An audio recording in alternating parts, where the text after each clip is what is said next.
University grant commission यानी कि UGC ने 13 जनवरी को देश भर में नए नियमों को नोटिफाई किया था, जिसका नाम था promotion of equity in higher education institution regulation 2026। आपको याद होगा कि पूरे देश में 13 जनवरी से इसको लेकर बहुत ही अलग तरह की नाराजगी देखने को मिल रही थी। देश भर में युवा इसको लेकर सड़कों पर उतर आ रहा था।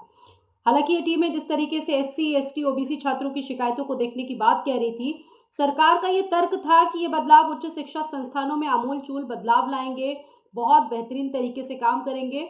उच्च शिक्षा संस्थानों में निष्पक्षता और जवाबदेही लाने के लिए किए गए हैं। हालांकि नियमों को जनरल कैटेगरी के खिलाफ बताकर इसका जबरदस्त तरीके से विरोध किया गया।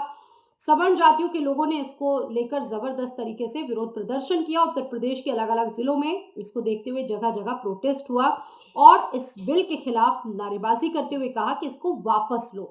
हालांकि अब इसको लेकर एक बहुत बड़ी खबर है, एक नई अपडेट है, क्योंकि यूजीसी के जो नए नियम लगाए गए थे उन नियमों पर तत्काल प्रभाव से सुप्रीम कोर्ट ने हस्तक्षेप करते हुए नियमों पर रोक लगा दी है। यूजीसी के नए नियम लागू किए जाने पर सुप्रीम कोर्ट ने रोक लगा दी है। बीएचयू के छात्र डॉक्टर मृत्युंजय तिवारी समेत अन्य याचिकाओं पर सुप्रीम कोर्ट लगातार इस मामले को देख रही थी। सीजीआई सूर्यकांत और जस्टिस जयमाला बागची की बेंच ने इस मामले में सुनवाई की। कोर्ट का आदेश आते ही 3 दिनों से चल रहा जो विरोध प्रदर्शन था, जो नाराजगी थी, वो फिलहाल खत्म हो गई। वाराणसी की अगर हम बात करें तो वाराणसी में आज छात्रों ने रंग गुलाल उड़ाकर एक दूसरे को शुभकामनाएं दी, बधाई दी। वहीं बरेली के निलंबित सिटी मजिस्ट्रेट अलंकार अग्निहोत्री का कहना था कि ये जिस तरीके से थोपा गया था, यूजीसी के नए नियम सवर्ण समाज के लिए काला कानून है। ये समान वर्ग को स्वघोषित अपराधी बनाने का काम कर रहे थे। वहीं बरेली में भीम आर्मी और आजाद समाज पार्टी के कार्यकर्ता यूजीसी के नए नियमों के समर्थन में उतर आए हैं। पीसीएस ऑफिसर अलंकार अग्निहोत्री समेत तमाम जो अधिकारी थे इसको लेकर मुखर हो गए थे और ये भी कह रहे थे कि नियमों को जल्द से जल्द सरकार वापस ले। दरअसल यूपी में यूजीसी के नए नियमों के खिलाफ सवर्ण समाज के लोग पिछले 3 दिनों से प्रोटेस्ट कर रहे थे। जगह जगह कॉलेज के बाहर, कहीं कैंपस में इस तरह का प्रदर्शन हो रहा था, तो कहीं छात्र कफन पहनकर या कहीं मुंडन कराकर अपने अपने तरीके से इसका विरोध कर रहे थे। केंद्र सरकार के खिलाफ प्रदर्शनकारियों ने अपना गुस्सा उतारा और सरकार से इसको लेकर वापस लेने की मांग की।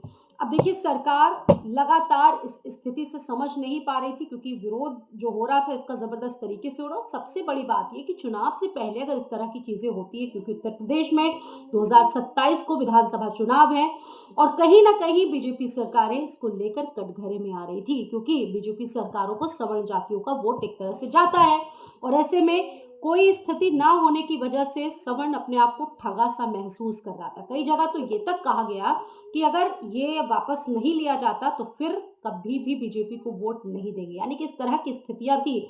बड़े बड़े जो सेलिब्रिटीज थे वो इस बिल के खिलाफ आ गए थे, मुखर होकर बात कर रहे थे।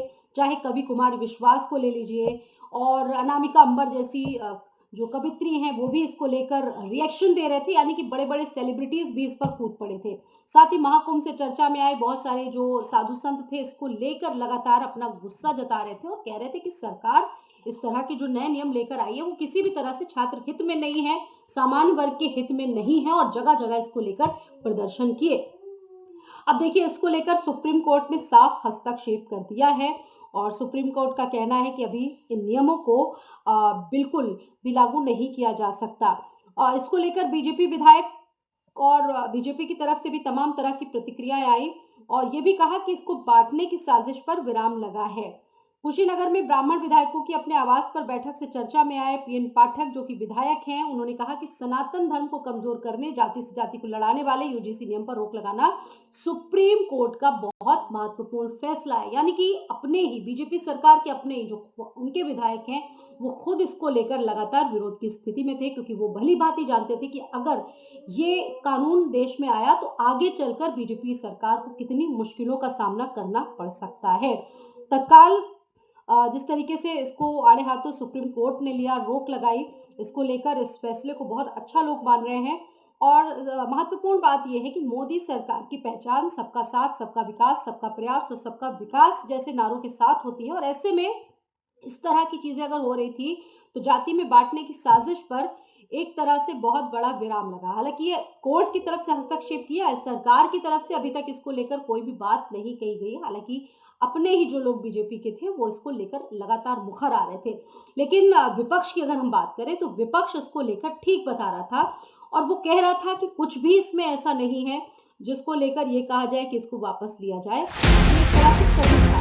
विपक्ष हालांकि बड़े जो विपक्ष के नेता क्या रहे वो ना तो हार की स्थिति में दिख रहे थे, ना तो न्याय की स्थिति में दिख रहे थे। लेकिन रामगोपाल यादव सहित नेताओं की प्रतिक्रिया जब आई तो उन्होंने इसको ठीक कहा। अब चलिए आगे चलकर देखना होगा कि आगे क्या इम्पैक्ट इसको लेकर पड़ता है।